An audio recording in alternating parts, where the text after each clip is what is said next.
places to go for an eclipse are. And there's a lot of detail and nuance in this analysis. For example, I was reading a section that while the US Midwest, and especially the Great Lakes area, doesn't have prime weather odds for that time, there are some microclimate things that can happen with lakes that could actually be quite favorable on eclipse days. So if you're not familiar with this website, Eclipsophile, put this on one of your top reads. This is essential reading for eclipse chasers. Okay, moving along is Dan McGlown's website, eclipse2024.org. Dan is doing a lot of great works on eclipse education and organizing communities for the eclipse. And one noteworthy project that he has on his website is an Eclipse Simulator. So essentially, you can select a place inside the eclipse and open the simulator for it. And I will make this go quickly, but you can see how I'm scrolling through the time, and this is now getting dark, totality, and then partial eclipse again. So he's done a great job with these types of simulators, and these are recommended. Another essential resource are the interactive eclipse maps by Xavier Jubier of Paris, France. And to get to them, you go to xjubier.free.fr and navigate through the menu system, select an eclipse of interest, and it's based on Google Maps, so you can just go in, zoom in, and get detailed information about eclipse circumstances anywhere in the path. Exact durations, exact times, every detail that you can imagine is reported through this app. So this is very useful. And also, I work closely with Xavier on the maps that I produced, that the core computations for the maps that I produced are produced by Xavier's Solar Eclipse calculator app.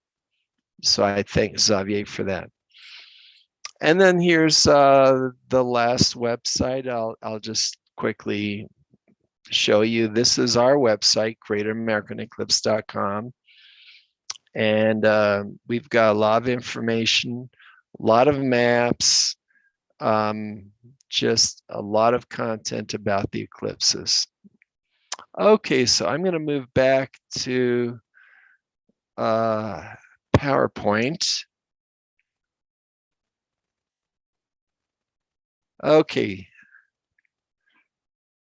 so introducing the two eclipses crossing the US. These are all the cities and towns within the path of the annular eclipse and the total solar eclipse. A couple of interesting facts.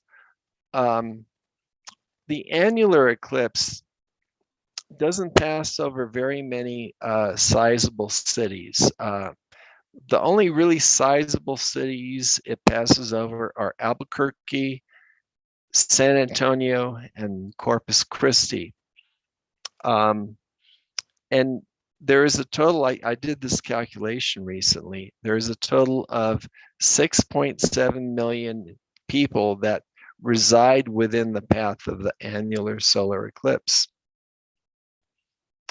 For the total solar eclipse, it's a different story, because you can see there's all kinds of major cities inside the path. There's Mazatlan, Torreon, San Antonio, Austin, Dallas, Fort Worth, Indianapolis, Cleveland, Buffalo, Rochester, Syracuse, Burlington, Montreal, all inside the path. And all of these areas add up to a population actually within the United States, because I haven't processed the Canada and Mexico data yet, but within the United States, the population inside the path of the total eclipse is 31.6 million people. So those are the numbers. Okay, so here's a couple of specialized maps that I made that are kind of fun. National parks are always fun points of interest for any viewing event in the sky. It's because you're in a beautiful location, you're inspired by the natural setting, and you see something really remarkable in the sky. And oftentimes the features in these national parks can be very photogenic. So the camera hounds are in full force trying to frame the perfect photograph for the eclipse. What's really remarkable about the annular eclipse is see how it cuts through the four corners and goes over a couple of dozen national park units just in that concentrated area. So there's a lot of scenery to enjoy right there. The total solar eclipse has some national parks, but not quite like the annular eclipse in the Four Corners area. Here's another quick map on planetariums within the paths. Now, of course, it would be a really bad idea to be inside the planetarium during an eclipse, but you can be sure that the majority of these planetariums will have outdoor viewing events in conjunction with the eclipse. Texas is going to garner a tremendous amount of interest during the eclipse, basically for three reasons. The first reason, as you can see on the map, is that the two eclipses crisscross the state, and so that's going to form a strong focal point. But look what else is happening in Texas. Nearly all of the Dallas-Fort Worth metropolitan area, much of Austin and San Antonio are inside the path. So just within Texas, there's huge population that will be suddenly witness to a total solar eclipse in the sky. So that'll be exciting. And then the third reason why Texas will be special during the eclipse is, at least within the United States, it has the best odds of good weather on eclipse day. So that's Texas in a nutshell for you. It's going to be eclipse central. Okay, now we're starting a section on the annular eclipse. This is an introductory map from our field guide. And here is our print map that you can find on our website of the 2023 eclipse. It's a nice perspective of how the shadow slides across. As I mentioned earlier, this eclipse in the US will be a morning event. And notice how the shadow ovals are quite elongated at Oregon and much more compact down by Texas. That's because it's rising up the curve. The shadow is going up the curve of the Earth to more of a local noon position.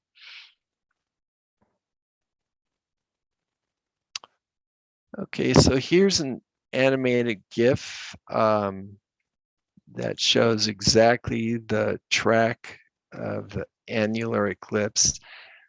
It's got a fairly wide path.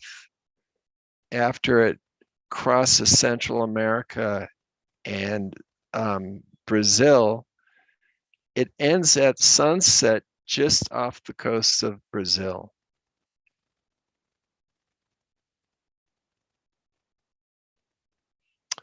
Okay, here's a couple of maps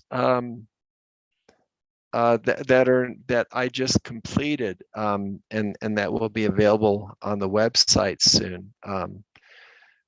This map, as shown on the left, covers the western states inside the path of the annular eclipse, and what you see on the right is a detailed view of this map here, so you can see what kind of content in there. The interesting places, I think, in Oregon for an eclipse chaser is first, naturally, the Oregon Dunes Natural Recreation Area. This is a scenic location that is right on the right where the eclipse is longest in duration, about 4 minutes and 30 seconds. So that's obviously a prime spot to go if the weather forecast the day before is favorable. Another spot, of course, would be Crater Lake National Park. And Crater Lake National Park gets a very healthy duration of over 4 minutes and 20 seconds of annular solar eclipse. And the way that an eclipse chaser looks at this map and thinks is the eclipse chaser is focused on the I-5 corridor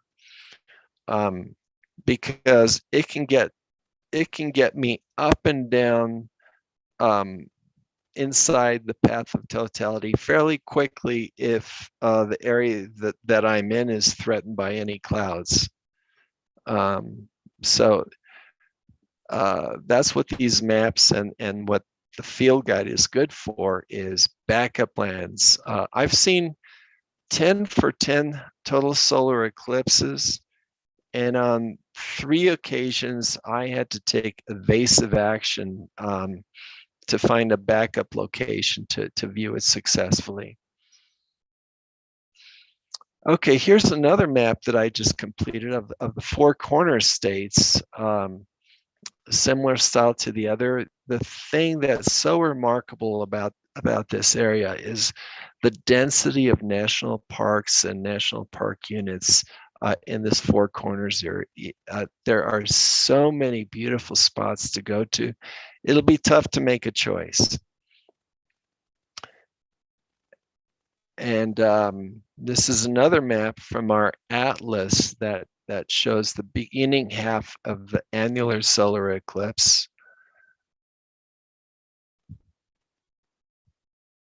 And this is a page from our field guide. This is the commentary that the commentary that complements the maps in the field guide. I actually live in New Mexico. I live near Santa Fe, New Mexico. And my location for viewing the annular eclipse is going to be our local ski area, Ski Santa Fe.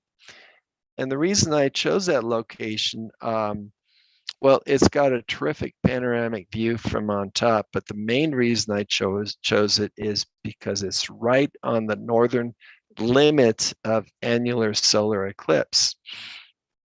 So what's interesting about being near the northern or southern limit, what's interesting is that there's a phenomena called Bailey's beads.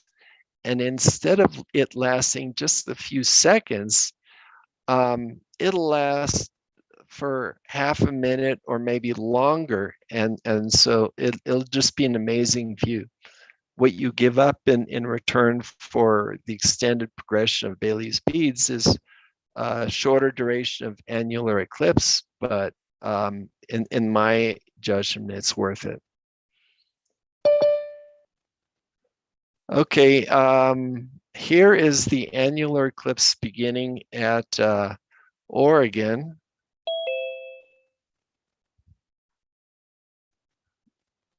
And in this map here, in Nevada, Winnemucca is an interesting location.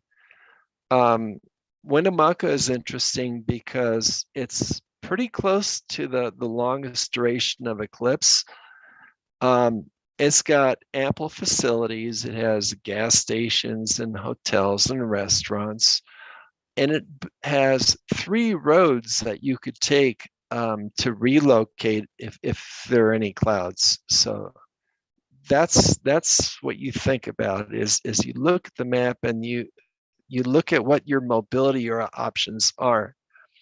So Winnemucca would be a very interesting base location for the eclipse. Okay, now the eclipse is moving to southern Utah. Look at all these national parks. Great Basin National Park. There's Capitol Reef National Park.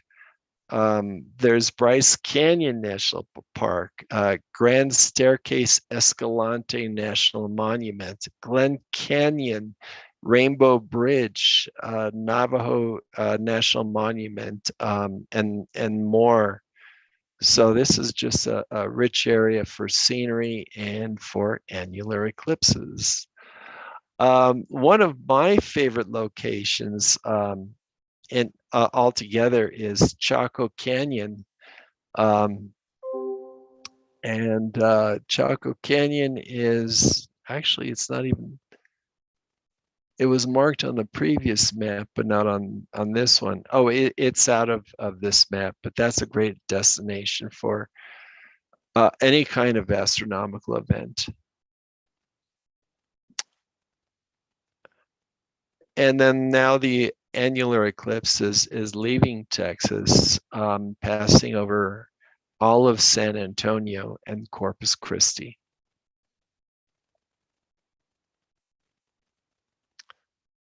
Then the eclipse passes through South America. Now for the total solar eclipse, you can see how the eclipse touches Mexico right there at Mazatlan. It's around noontime when it reaches Mazatlan and just makes its sinuous path across the US and Canada.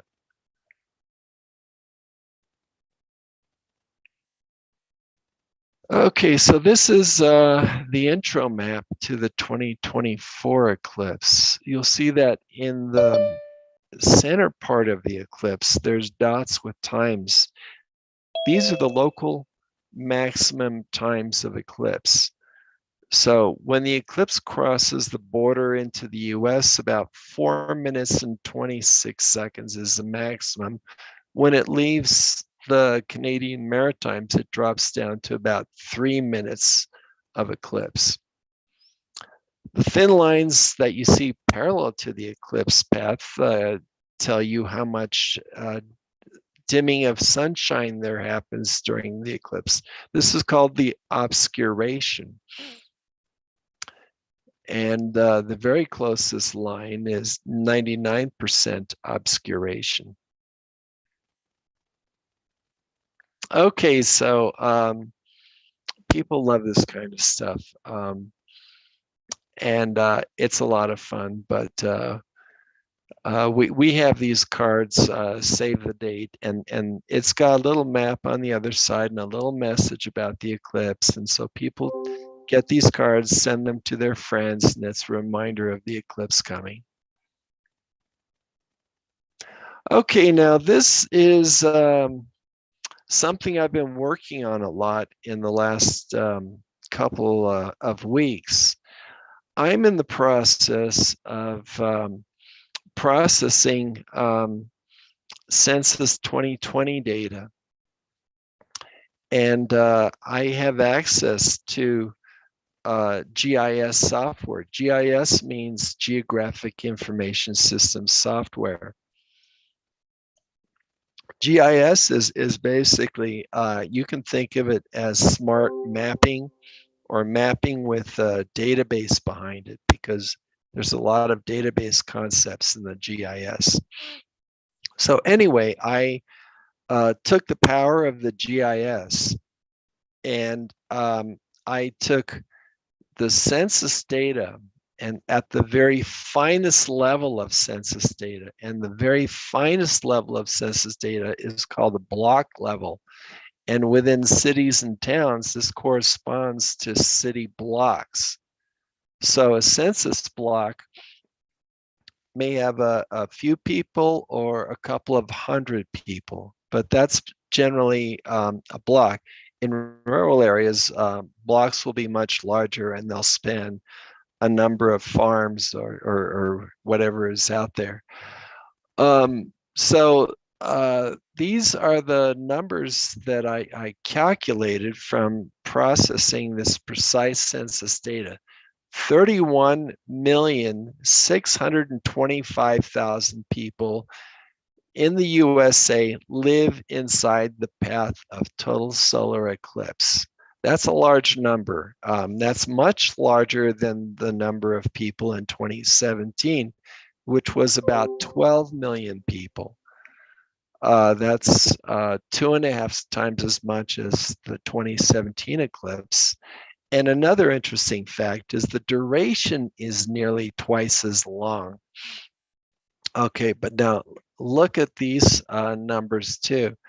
Especially look at the number within 200 miles. 149 million people live within 200 miles of the path of eclipse. That's amazing. That's nearly half the country within 200 miles. Now, if you look at the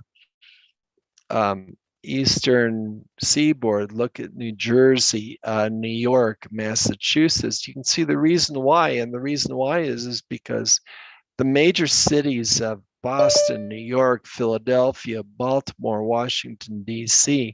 are just inside this 200-mile buffer to the path of eclipse. So these are the numbers for proximity and population counts within the eclipse.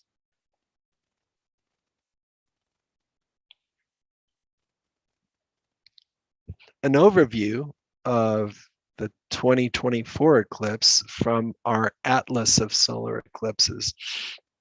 For every eclipse from 2020 through 2044, we have a treatment like this with these small maps that show how high the sun is in the sky at the beginning, midpoint, and end of solar eclipse, as well as the times in UTC that the eclipse begins and ends. Just a note about time, and that is that in certain contexts, when I make an eclipse map or something like that, I have to use UTC because of the international nature of what I'm writing about, like maybe eclipses around the world. But if I'm making a map just for a certain country, then of course you would always adapt the local time zones for that country. But this one is from the Atlas, which is more international in appeal, so that's why I use UTC here. Okay, now one of the most important things people want to know is what time does it begin and how long will it be, where I am. So we compile these lists and people love these lists. And they can get the same information from looking at the map carefully. And we encourage people to do that, of course. I know some of you are intently looking at some of these numbers, and I am too right now. But these are part of the field guide. Okay, here's a map from the Atlas, and if you haven't noticed, the maps from the atlas cover a broader area, a smaller map scale, because they don't cover the path at the same detail as the field guide does. So you can see that by the time the eclipse gets to Cleveland looks like it enjoys 3 minutes and 50 seconds of eclipse. That's pretty good. Niagara Falls will be a popular destination, although I don't know if the mist will interfere with the eclipse or not. Look at Montreal. Most of Montreal is inside the path. Toronto is close to the path, but a relatively short drive into the path.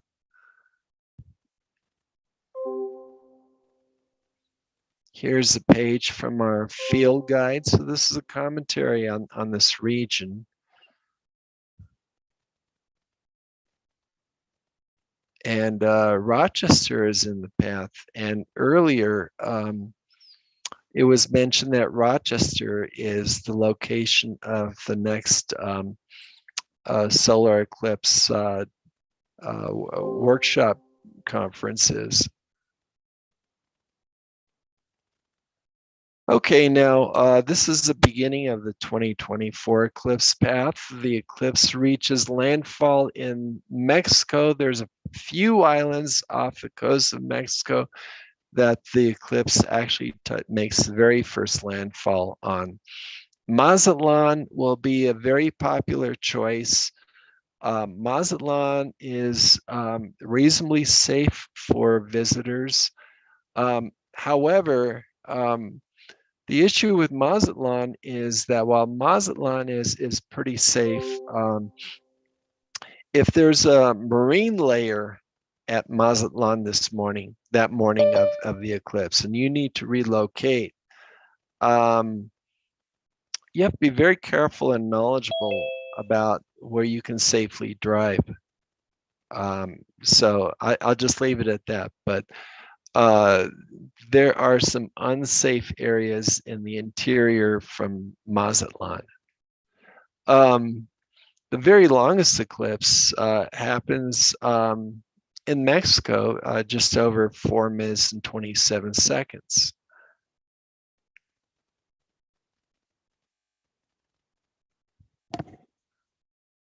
Okay, a nice string of cities inside the path of San Antonio, Austin, Round Rock, Killeen, Waco, Fort Worth, and Dallas is right next to it. When you look at a map like this, you look at the interstate system. For example, Interstate 10, that's up from San Antonio. That is something that an eclipse chaser takes careful note of and familiarizes themselves with the local freeway options, just in case you need to relocate. The weather statistic that was shown earlier showed that the chance of cloudy skies in Texas that morning or that early afternoon, I believe, is about 30%. So relocation may be necessary. Okay, here's a look at all of Dallas is inside that path. Dallas and Fort Worth together, that whole metropolitan area is about 7 million people. So just imagine 7 million people all of a sudden seeing totality. Hopefully it's clear for them on that day. But that will be an amazing event. So here the eclipse gets to the Great Lakes. Cleveland's right on a good location. As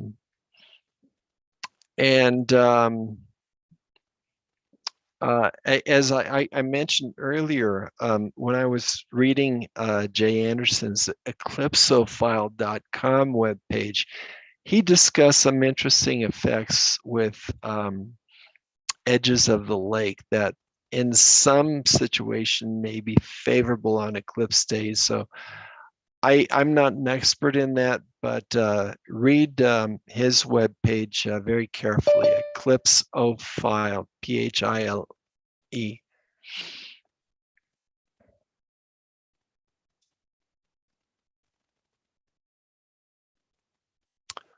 Okay, now the eclipse is engulfing most of Montreal and Lake Champlain.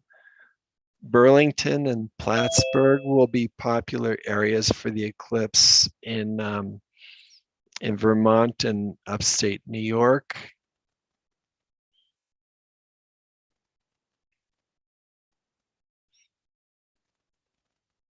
This is our print map of the path of totality. The information that you can see on this map is these curves that intersect the ovals inside the path. These curves denote the times of greatest eclipse at that time.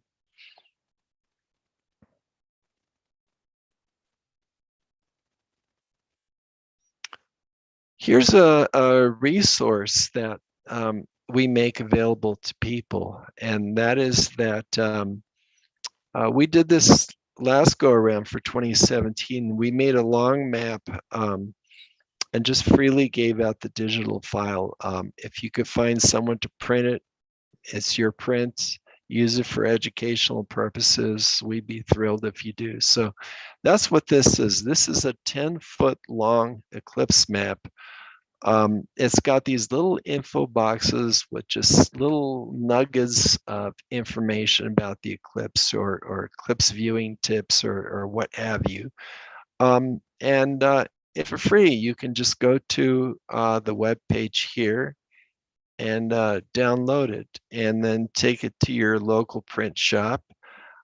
It'll cost something on the order of $70 to $100 to print this full size, which is 10 feet by 2 feet. And that's my presentation, and I would be happy to take any questions or comments.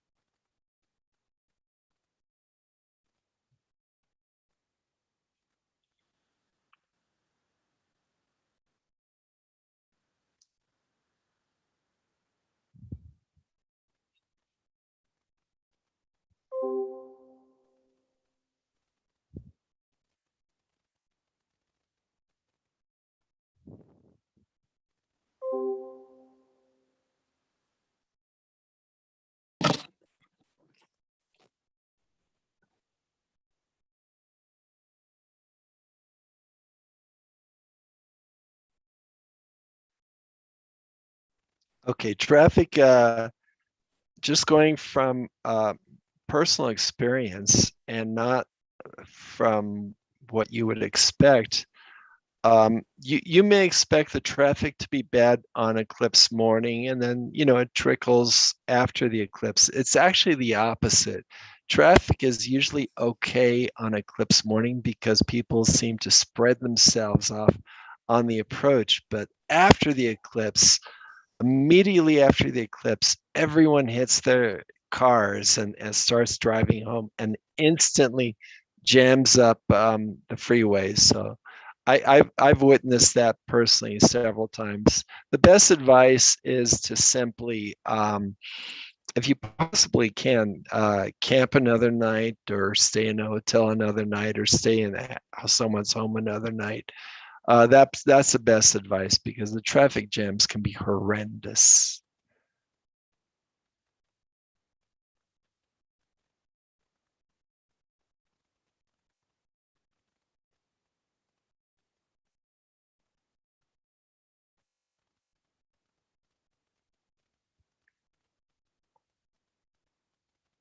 There. Hi, thank you very much for your presentation. I really enjoyed it. I just have a question. It's along the same lines of the busyness and the traffic jams. Is there some sort of way that someone from Canada, if they were traveling south somewhere in the States or into Mexico, is there some sort of information that can be obtained on like the best travel? I have never traveled that far down into the States, for example. So besides getting lost, it's the safety issue of getting caught up in all that traffic and where to go. Like when you said Mexico, you know, there were parts that weren't as safe, and I'm thinking, oops. So I just kind of wondered how you could plan that kind of thing. What is the best way to plan a trip?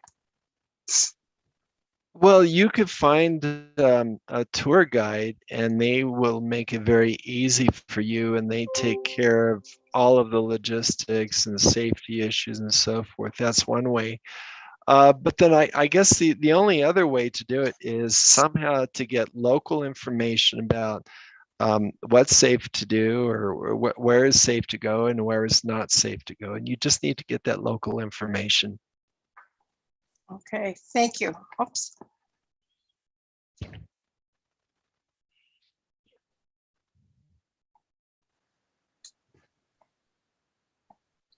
I spent 20 years in Federal Highway Administration.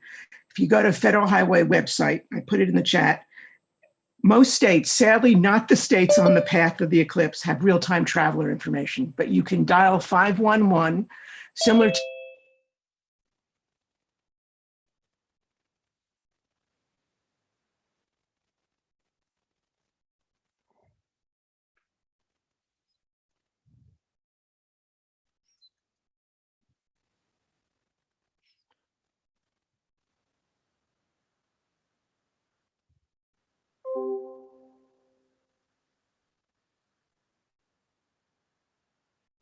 All right, I just want to ask, first of all, thank you, Michael, for a terrific presentation. And you mentioned that you had this guidebook and atlas, and I just wanted you to say a little bit more about how people can get it.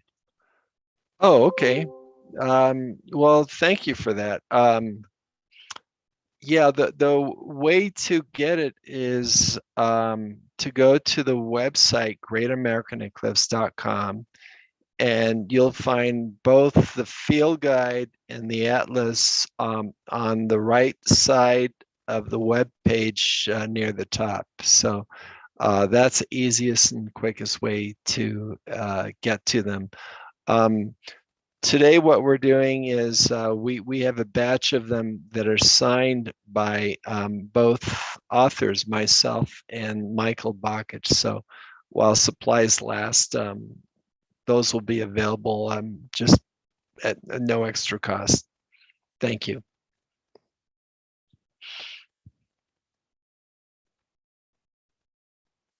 Yeah, I was going. So there is real-time traveler information, and I'm not so sure about the connections between Canada and the US. And I know Canada has good real-time traveler information as well. But you just need to, on your phone, punch in 511 and you'll get real-time traveler information. But you can, before you leave, it's always good before you leave to figure out your route. That website that's listed in the chat will get you to a map that you can click on the state and you can view cameras. So the information exists. It's it's brought down. This, all this is from loop detectors in the roadway. It is firsthand information. It's not secondary information. It's not from Google. It's from your state DOTs. So it's the most reliable, most current information. And it will tell you what roads are not open, and red, yellow, green. That's what you need to know. If it's green, it's a good road. Everyone else is viewing the same maps at the same time, so plan accordingly.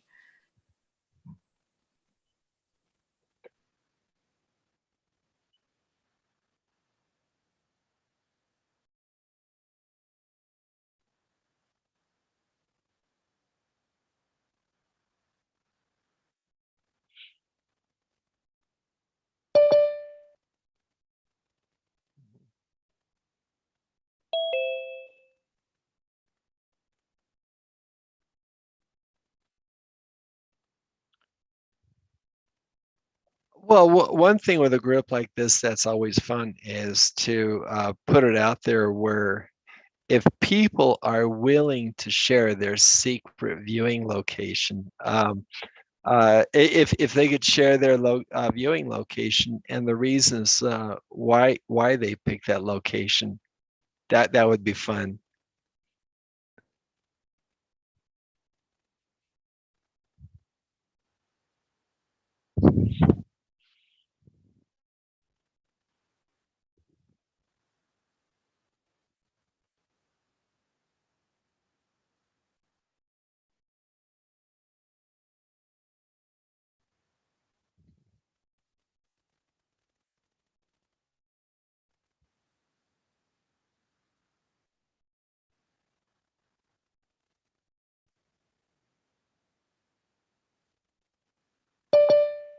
So I definitely want to highlight that the hill country in Texas is going to be a phenomenal place to come, mainly because we also have bluebonnet season, the wildflower season, and we're going to be at the peak of bird migration. So as I tell folks, when you're traveling for these eclipses, you want to make sure that at least you're in a very interesting place with a lot of sights to see should things go south. So definitely, I think we're going to see a lot of people here in the hill country scattered throughout.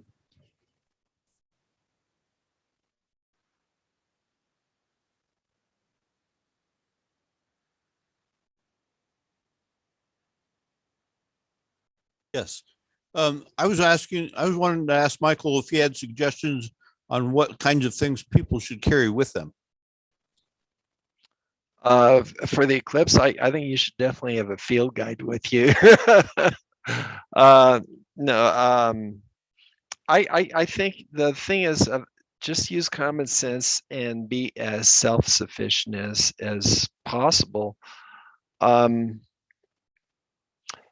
Besides the regular things like food and water, I would personally always bring binoculars to an eclipse, and I would use them in a very specific way. If you have filters that fit securely on the front of the binoculars and you can use those, I always tape them down because you have to be paranoid about your vision. But with tape down filters on the binoculars, I can watch the partial phases or the Bailey's beads during the annular eclipse. But the very best purpose to use solar binoculars is during totality, because that's the best view of all of you will be gobsmacked at the natural appearance in the sky that you see with your eyes. Telescope is tough because you have to point it and it's a very narrow field of view, but binoculars hit that sweet spot of giving you just the right magnification so you have a splendid view of the complex corona of the sun, and that view alone is just going to blow your mind. So bring binoculars, know how to use them. You can safely use them during totality, but absolutely put them away if there's any tiny bit of the sun visible.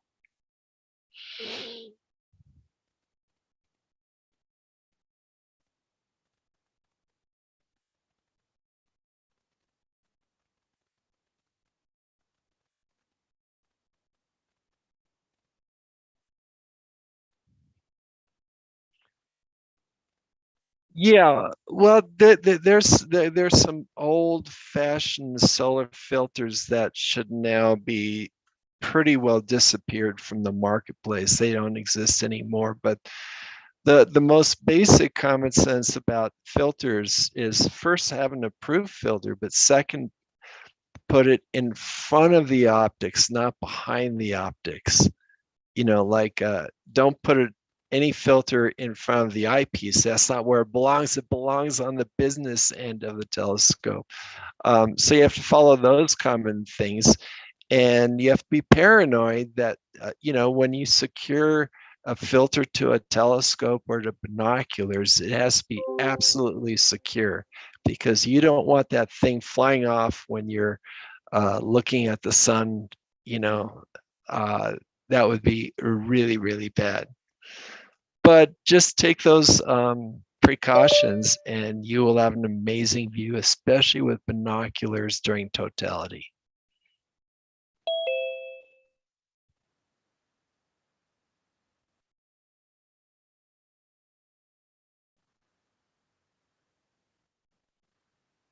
Thank you. That is a great resource, that free download printable map that you showed. And I was just wondering if other graphics on your website are also open source and available to share with our audiences in different ways, social media, websites, etc. Yes,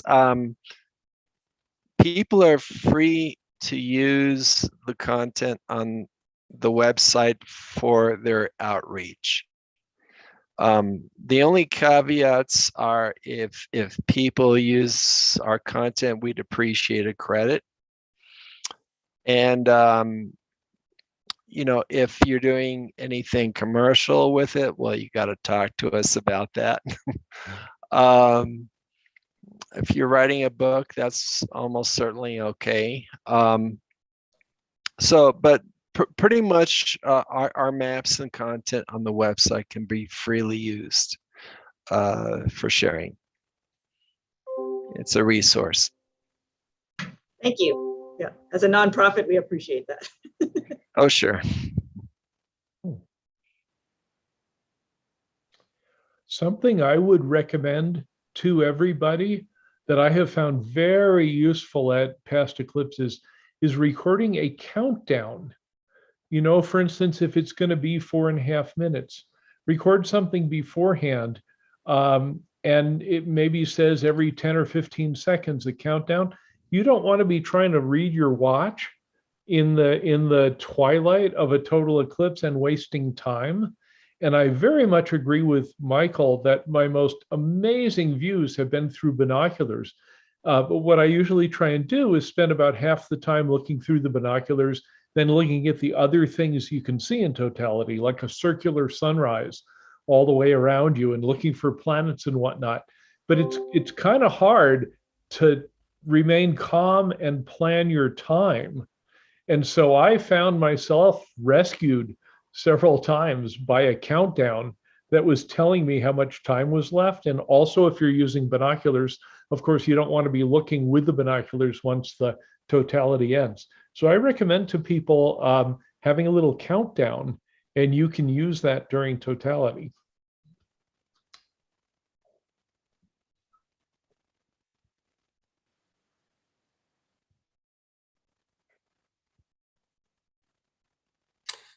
Hey, everybody. Along that line of what Doug was just saying, my second solar total eclipse, I went down to Chile in 2019, and the leader of our group had an app that gave us the countdown right down to the second. And I tell you, it was really, really valuable because I missed the transformation of the crescent sun to Bailey's beads to the diamond ring in the 2017 eclipse because I didn't know exactly when it was safe. But with that timer, we knew exactly when totality was going to begin. And I know you can't actually officially tell people to take their glasses off before totality, but you don't get to see those phenomena if you leave the glasses on until actual second contact. So yeah, that app is probably worth whatever it costs to get that exact timing for your location.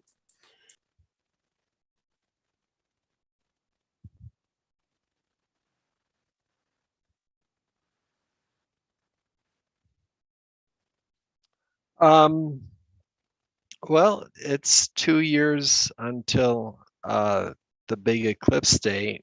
We have a lot of work to do together. I'm busy every single day, just developing new content and just building out the website, building new things. So it's a lot of fun. It's a lot of fun. I feel privileged to be able to do this.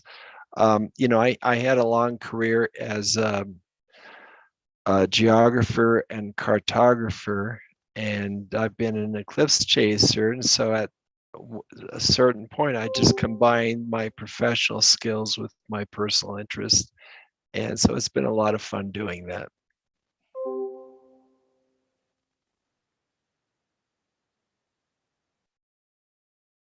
Thanks. I just wanted to, if we're done with this session, I wanted to remind people about what's coming up, but if there are any other parts to this session, I don't want to get in the way.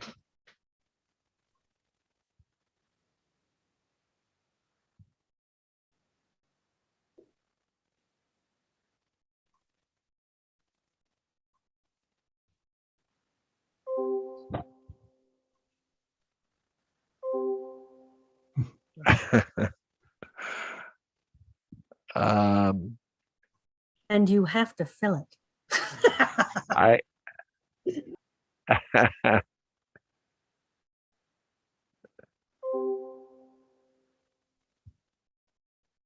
well, I'll just talk a little bit about projects I'm working on.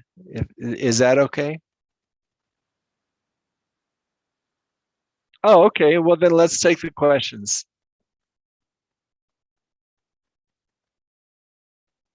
Well, mine is just a quick dumb thing. You should get my email address or phone number and find out where I'm going to be, because that's where you don't want to be. I've been plotted out on 5 eclipses, including driving all the way to Canada for one, where 200 miles in either direction, everyone saw totality, but a little tiny cloud covered the sun about 30 seconds before totality and left about 30 seconds afterwards.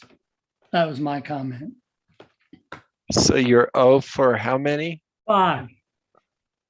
O for 5? Yes. Oh, I'm so sorry. The one that went over Charleston, I saw a little bit, but we had pretty heavy haze and you didn't get the effect of totality. But it did kind of clear up almost. But I'm looking for going to maybe Texas for this one and hoping it'll be better.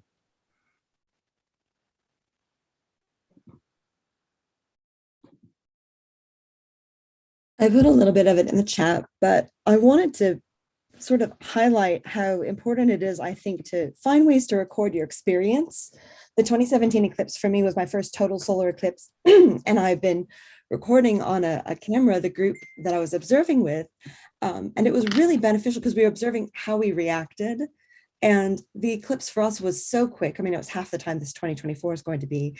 And afterwards, it was like, God, was that emotional enough? Like I really kind of expected, to have some kind of buildup of this sort of welling of emotion after it. And I kind of had forgotten because I was so involved with observing. When I went back and looked at the video, obviously I was gobsmacked. So, I think it's important to kind of record especially if you're going to be around other people, what everyone's reactions are and how you experienced it, because that's not something you're going to have an opportunity to look back on. I agree with that 100%, that it's, like if, just with with an iPhone or an Android phone, the very best thing you can do is take a video of the group that you're with.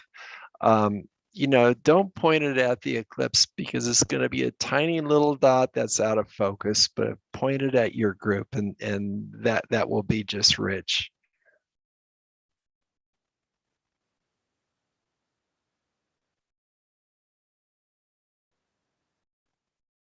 It's me again. I just changed my name to my actual name. To piggyback on what Dawn was saying, one of the things that I found people were really, really interested after the 2017 was a camera pointed at my group, but with time lapse, because you could actually see the shadow approaching as distant clouds would turn dark. And then you could see the end of the shadow approaching as those distant clouds lit up again. So, a video with time lapse is really dramatic to show people afterwards.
Matt is fine.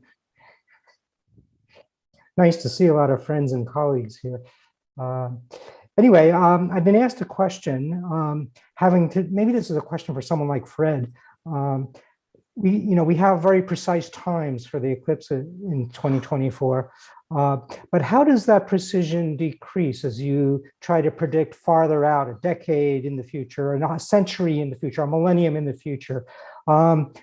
Does anybody have a graph that kind of shows the uncertainty or the precision of the time as a function of how far out you're trying to predict? Yeah, what you're describing is the it's called delta T, which is the variability in the rotation of the Earth about its axis, and it's intertwined with actually global warming because as glaciers and ice caps melts, that rearranges the distribution of mass around the Earth and very subtly changes the rotation of the Earth. So, so the accuracy of eclipse predictions far in the future are definitely impacted by that. I don't recall exactly, but the uncertainty, I think a couple of millennia out is like an hour, and then it just gets worse much more quickly beyond that because of the unpredictable nature of the variability of the Earth's rotation. Thank you. Sure.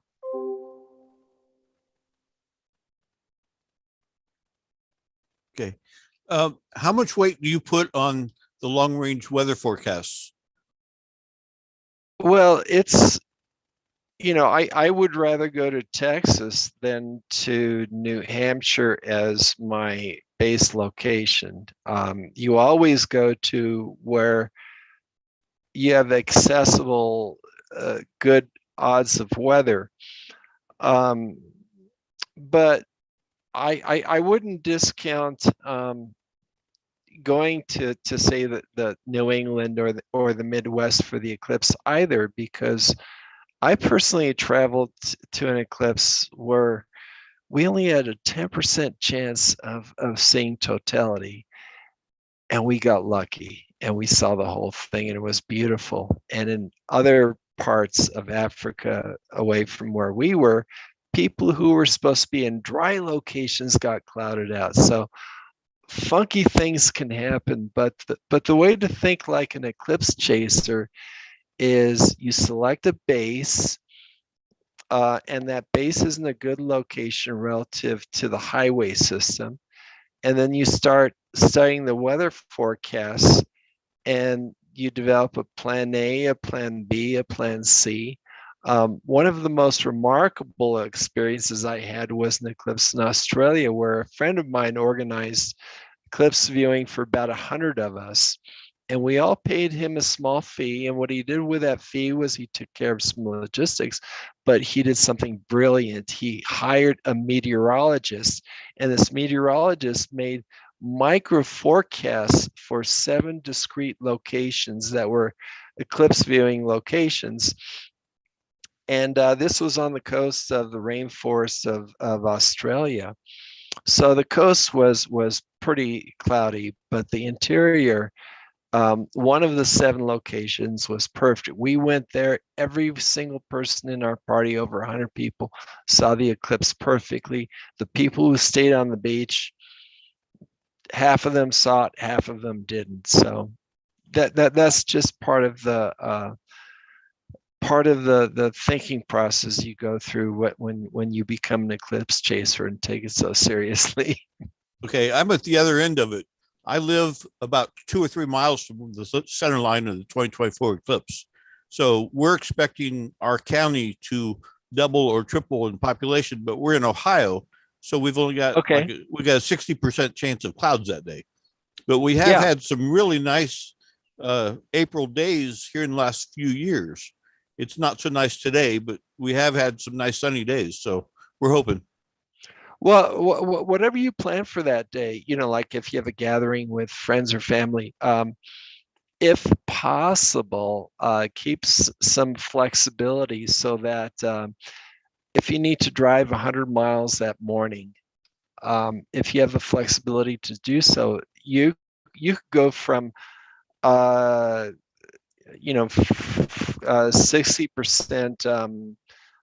clouds to 40% or something like that. You can stack the odds in your favor by staying mobile.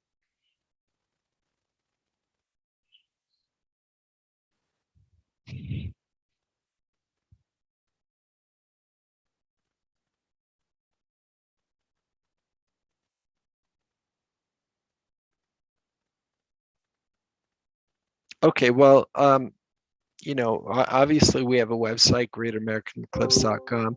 We're also active on the social media outlets. The big ones: Twitter, Facebook, YouTube, TikTok, Instagram. So we have a lot of content that's flowing out through there. If anyone wants to reach me directly, they can email me at michael@greatamericaneclipse.com. So that's my secret email address.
Thank you, Pamela.